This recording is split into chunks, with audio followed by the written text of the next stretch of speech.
여기 선생님들도 하얗게 택배를 원하시죠? 아닌가? 이런 생생한 가지고 도움을 많이 준다고 알려진 보톡스의 치과 치료에 이용하는 방법에 대해서 알아보겠습니다. 먼저 보톡스라는 게 무엇일까요? 식중독을 일으키는 세균 하나가 만들어내는 그걸 시작해가지고 의료용으로 사용하는 것입니다. 다음과 같이 신경 말단, 신경과 근육이 만나는 부위에 신경 말단에 접합해가지고 아세틸콜린이라는 신경 전달 물질을 차단하는 역할을 하고요. 보통 이렇게 되면 약 4주 후에는 다시 이렇게 붙어있는 말단은 퇴화되고 신경 말단이 회복되기 시작합니다. 그러니까 한시적이죠, 이거는. 인상적인 효과를 유지하기 위해서는 일반적으로 3에서 6개월 정도 반복적인 주사가 필요하고요. 이제 보관하는 거는 개봉 후에는 냉장 보관하면은 한 2주, 4주까지 약의 효과가 차이가 없다고 하는 보고도 있지만 가급적이면 제조사의 주의사항을 따르는 것이 좋고요. 만약 약이 남았다면은 사진과 같이 날짜와 그리고 몇 유닛이 남았는지 이렇게 적어놓는 게 적어놓고 반드시 냉장 보관을 해야 됩니다. 그리고 동시라는 단위를 쓰고요. 이 단위는 보톡스를 쥐의 보강 내에 주사했을 때 치사량을 기본 단위로 하는 것입니다. 그리고 필요한 준비물이 2, 30cm, 식용수 일회용을 쓰는 게 좋고요. 그리고 보톡스, 그리고 UC 시린지, 버드하고 알코올 스펀지, 막힌 캔이 있으면 좋고요. 두포 마취제, 엠라 같은 걸 쓰면 좋기도 하고요. 시작 방법은 1cc나 2cc의 생리식염수로 시작을 하는데요. 시작할 때는 먼저 알코올 스펀지로 이렇게 뚜껑을 닦고요. 그리고 생리식염수에서 희석용 시린지로 식염수 채취해서 이게 버블이 생기면은 약가가 떨어진다고 하니까는 그래서 이렇게 벽에 붙여가지고 조금씩 떨어뜨려서 이렇게 희석하는 게 좋고요. 조심스럽게 믹스한 다음에 1cc짜리로 희석을 꺼내서 쓰게 됩니다. 근데 여러 군데 주사할 경우에는 이게 끝이 무뎌지니까는 여러 개의 주사기를 사용하는 게 좋고요. 그렇지만은 이렇게 희석을 하게 되면은 희석하고 사용하기에는 이게 끝에 약간 남게 되는데요. 이렇게 남는 거를 이게 여러 군데 주사기를 쓰게 되면은 많이 버려지게 되겠죠. 그러니까 그것도 생각하면서 적당하게 나눠서 써야 됩니다. 치과에서는 이렇게 교분비대 같은 예쁘죠? 결혼을 했는데 그리고 정리스마일 경우 그리고 브룩시즈 프렌칭 헤비 같은 환자에서 그리고 TMD 그리고 임플란트 환자 그리고 교정 환자 그리고 뭐 주름 치료에 사용할 수 있습니다. 먼저 교분비대에 대해서 알아보겠는데요. 이만한 눈가지로 치료한 날개는 교분비대에서는 보톡스는 비교적 안전하다고 알려져 있고요. 근육량이 크고 그리고 해부학적 구조물이 비교적 안전하기 때문에 안전하다고 합니다. 그리고 보톡스 주사 후에 초음파나 근정도 CT를 검사해보면 3개월 후에 약 31% 정도 보시면 되게 줄어든 걸 확인할 수 있죠. 그러니까 이런 식으로 교본 부피가 감소하고요. 그리고 6개월 이상 지나도 처음보다는 크기가 줄어든 상태로 보인다고 합니다. 그리고 이게 중요한 게 교분비대가 그러니까 사각턱이죠. 사각턱에서는 골격형 비대와 근육 비대를 분별해야 되는데요. 이게 안젤리나 졸리 사진은 아니고요. 턱이 이렇게 사진 찍으면 이렇게 나오는데 이게 사각턱 환자죠. 그러니까 이게 골격형 비대 이렇게 나올 것 같다고 골라놓은 겁니다. 그리고 이건 실제 다른 환자분인데 사진상으로는 이렇게 사각각이 이렇게 비대하게 보이는데 실제 안무를 보면 이렇게 다르죠. 그러니까 이건 이 환자분 같은 경우 사각각을 치료할 필요가 없죠. 그러니까 파노라마 찍고 정면 pH 찍고 그리고 나서 이렇게 실제 안무와 비교를 해가지고 판단을 해야 됩니다. 시술 시에 고려해야 될 부위는 여기 보시면 이하선 있고 여기 교본 있고 그리고 여기부터 이렇게 여러 가지 안면신경에 여러 가지 가지들이 나오니까요. 이걸 주의해야 되고 그리고 아래쪽에 보면 안면동맥이 지나가고요. 이걸 주의해서 자액을 해야 됩니다. 세 가지만 거의 주의하면 됩니다. 그리고 보면 측두근에도 주사할 때도 측두근은 거의 상층부만 주사하기 때문에 큰 문제는 없다고 합니다. 그리고 시술 시에는 먼저 그 술전의 정면 사진이랑 90도 각도의 측면으로 사진을 찍고요. 가능하면 파노라마하고 아까 전에 말했듯이 정면 기계 사진을 찍고요. 그리고 환자에게 뭐 치료 계획 설명하고 부작용 설명하고 동의서 작성하고, 그리고 이제 주사 부위를 알코올성분 닦은 다음에, 그리고 사진과 같이 이렇게 처음에 이렇게 구각에서부터 귀 밑에 연장을 하나 긋고, 그리고 또 하하연 적선을 긋고요. 그리고 촉진해가지고 꽉 물어보라고 해서 교부를 촉진합니다. 그래서 표시를 해주면 사각형을 지어져야 나오는데, 이 점에 자입을 하게 되면은 이렇게 아까 말했던 그런 이하선이나 신경들, 동맥들을 피할 수 있는 안정적인 부위입니다. 그래서 이 부위에 한 두세 점 정도 주사하고, 펜스코 교분에 25에서 30ml 정도. 그러니까 우리가 저희 50ml짜리 쓰는데 그 절반 정도를 쓰게 됩니다. 그리고 이게 한국에서 보면 교분의 두께가 11에서 한 14mm 정도 된다고 나오니까 12.7mm 정도 이상인 그 긴 위를 쓰고요. 그리고 그러니까 자입할 때 이제 끝까지 이제 뼈에 닿는 느낌이 딱 들면은 한 2, 3mm 정도 빼가지고 이렇게 주사를 하게 됩니다. 그리고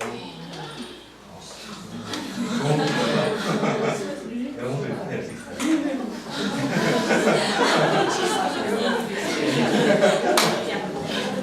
처음에 시작하게 되면 한 1, 2주 정도, 환자가 제일 많이 들어오는 게 뭐냐, 언제부터 효과가 나타나요? 1, 2주 정도에 나타난다고 이렇게 넓게 설명해 주면 되고요. 보면 1, 3개월 정도 지속되다가 이렇게 다르게 6개월, 3년에서 6개월 뒤에 재발됩니다. 그런데 마찬가지로 6개월 지나도 처음보다는 가소된 상태지만은 조금 커집니다.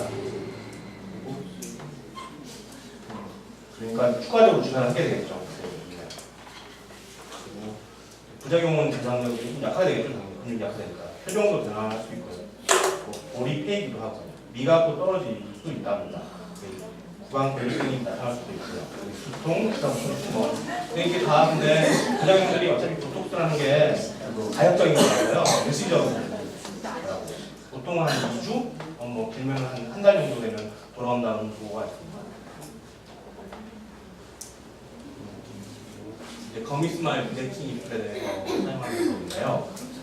표정이나 미소를 지을 때 상唇을 거부하는 근육이 되게 많아요. 예전에 배웠을 건데 되게 길죠. 레베토 라비 슈페로리스 알라퍼진 아지 이런 것을 그러니까 이 것을 자이고메티코 마이너스를 그리고 레베토 라비 슈페로리스 것을 좀 사용. 예전에는 다 배웠을 때지만 기억이 안 나죠.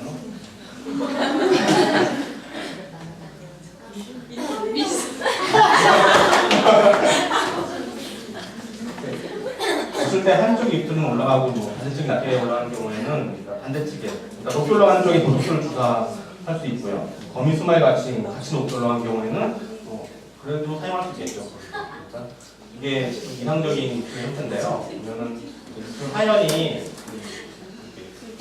한 1에서 3mm 정도 위에 높게 올라가 있는 형태입니다. 그래서 환자 비포고 F인데 이렇게 많이 내려가죠. 약간은 비축인데 이게 거의 그러니까 추가적으로 주사를 할 수도 있는데 이게 그러니까 숫자의 그 경험에 의해서 보통을 하게 되더라고요. 저는 조금씩 환자한테 추가적인 주사를 할 수 있다 이렇게 말을 해주는 게 좋겠습니다.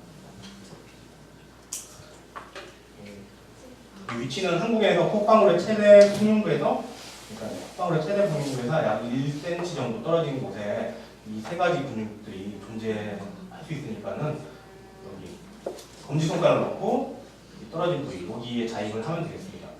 용량은 2에서 5유닛 정도. 그러니까 되게 작죠 양이.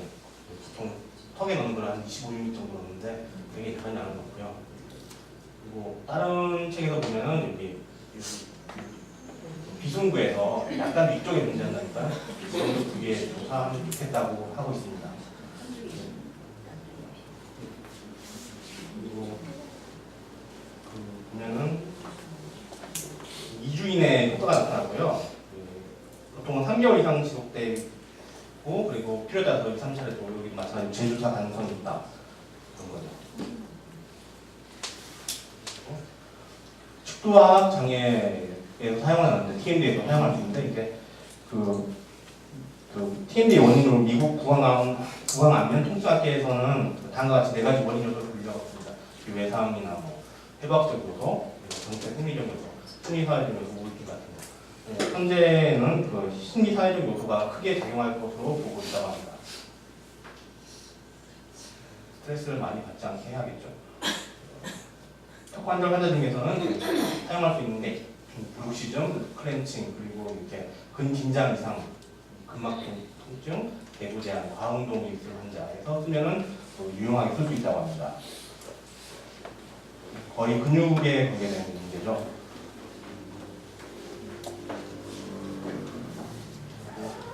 부위별 주사 용량이 교근, 거의 내측 교근 등의 주사를 할 수 있는데 보면은 거의 축도근과 교근에 주사를 하게 되는데요. 내측 교근에 보통 그러니까 교근 여기도 5에서 25mm, 그러니까 한 편이 한쪽 면에 그리고 교근에서 25에서 50mm 이렇게 주사를 추천하고요. 다른 분들도 뭐 거의 25에서 50, 그러니까 거의 25에서 50 정도를 주사를 하면 될 것 같습니다. 세네 군데. 이거는 거의 숫자에 이것도 선호도 경험에 의해서 이렇게 추정하는 거고요. 한 세네 군데 그리고 한 25유닛 정도, 50유닛은 안 넘는 게 좋습니다. 그리고 그 후에 주사할 때는 그 EMG가 필요하고요. 그리고 주사의 유용성이 아주 확실하게 입증되지 않기 때문에 다른 분야는 굳이 그러니까 주사를 안 해도 된다고 많이들 말하고 있고요. 그리고 자의 위치는 술자의 선호도에 따르고 보통 아직까지는 통증이 있는 부위에 그러니까 눌러봐서 촉진할 때 통증이 있다 이런 부위에 주사를 주로 하고 있고요. 부채꼴 모양의 이렇게 이쪽 부위 주사를 하게 되죠. 그래서 하나에 뭐 5유닛씩 합치면 한 20유닛, 25유닛 이렇게 되는 거죠. 교근도 마찬가지로 5에서 10유닛씩 주사를 하게 되고요. 5군데 정도 주사를 하는데 뭐 3군데, 뭐 4군데 이렇게 해도 상관이 없는 것 같습니다. 그러니까 양만 거의 20유닛, 30유닛 정도 이렇게 주사를 하게 되는 거고요.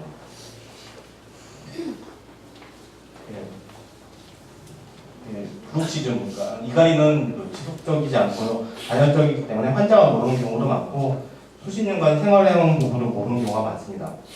이가리 환자에서는 교모도 있고요. 교부가 측부근에 통증갈 때 턱관절통 그리고 비상시에 개구 제한이 발생하고요. 치수염이 있는 경우도 있고 어프렉션이 깨지는 경우도 있고 관절염 등이 나타날 수 있습니다. 그래가지고 환자에게는 평상시에 근육을 이완시키도록 지도를 하고요. 교합 안정장치를 야간에 착용하도록 합니다.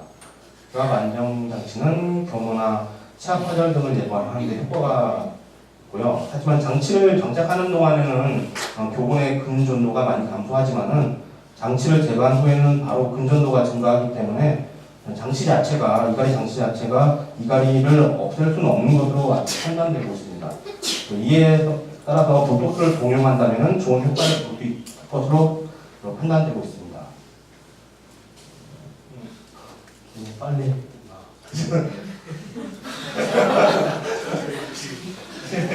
오늘 굉장히 치과에서 보톡 사용할 때 양측, 그러니까 교근과 측두근, 그러니까 어디에 주사할 것인가 보면 교근하고 측두근 아니면 교근만 주사할 경우 이렇게 여러 가지 부분들이 있는데요. 보면 뭐 다 그러니까 자기들 나름대로 이렇게 생각해보니까 다 좋대요. 그러니까 한쪽에만 주사할 때도 있고 양쪽에 주사할 때도 좋다고 하고요. 제가 봤던 그러니까 책에서는 이 클락이라는 사람을 그 내용을 따라서 한 거라서요. 교근과 측두근에 주사해서 분류하고요. 근데 이게 한쪽당 30에서 50유닛이면 굉장히 많은 양이거든요. 이렇게 주사하면 거의 200유닛이니까 저희가 쓰는 앰플 4개가 들어가겠죠. 이게 그러니까 이건 이 사람이 주장하는 거고요. 다른 분들 보면 25유닛, 그러니까 25유닛에서 대충 보면은 25유닛에서 그러니까 최대 50유닛까지 주사를 하는 것 같습니다. 이렇게 저도 보면은 그 주사를 하고 또 그 추가적으로 주사할 수 있다는 한 2주 정도에 다시 주사를 하든지 한 일주일 정도만 그래서 다시 주사하는 거 그러니까 이상 계속 변화가 없으면 그렇게 하는 게 낫고요. 한꺼번에 많이 주사하는 거는 별로 추천드리지는 않는 것 같습니다. 오늘까지 한 게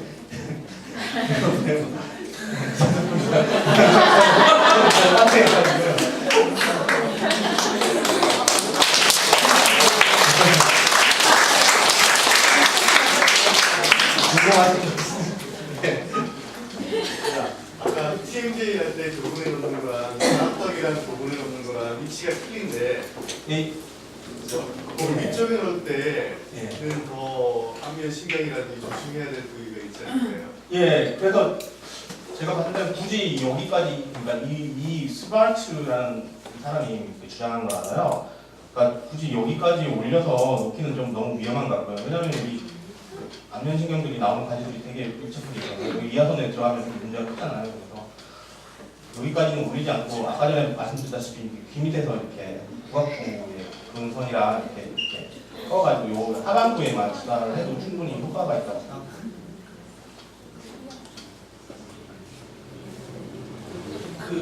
보고나 하이퍼오클루전에 의해 가지고 치아에 이렇게 모양을 보이는 경우가 있잖아요. 예. 근데 대부분 환자들은 물어보면 이간다는 사람 한 명도 없고,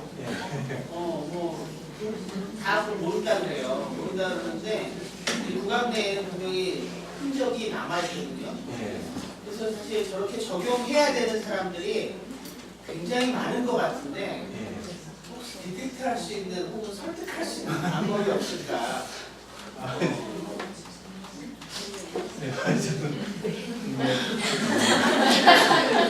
믿게 할 수 있는. 정말 그냥 저는 뭐 그냥 뭘 이렇게 들어보라고 하고 말하는 환자도 입안에 때 보여드리고 그리고 오늘 어떤 분이 보면은 이렇게 토르트 같은 거 이렇게 그런 것도 이간이 때문에 생길 수 있다고 나와 있더라고요. 그런 거 있으면 지적해드리고 가능성이 높다고 이렇게 말씀을 드리거든요. 그거 이렇게 해서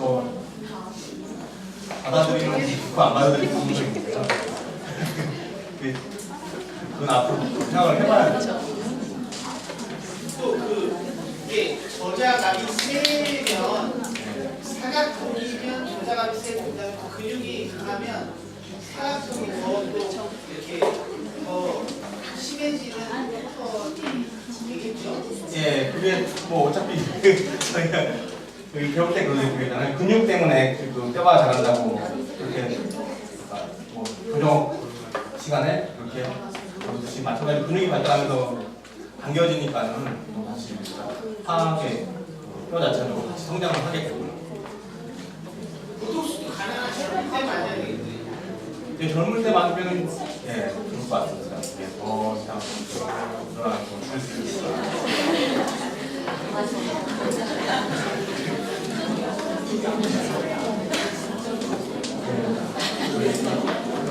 오늘은 여기까지 하고요.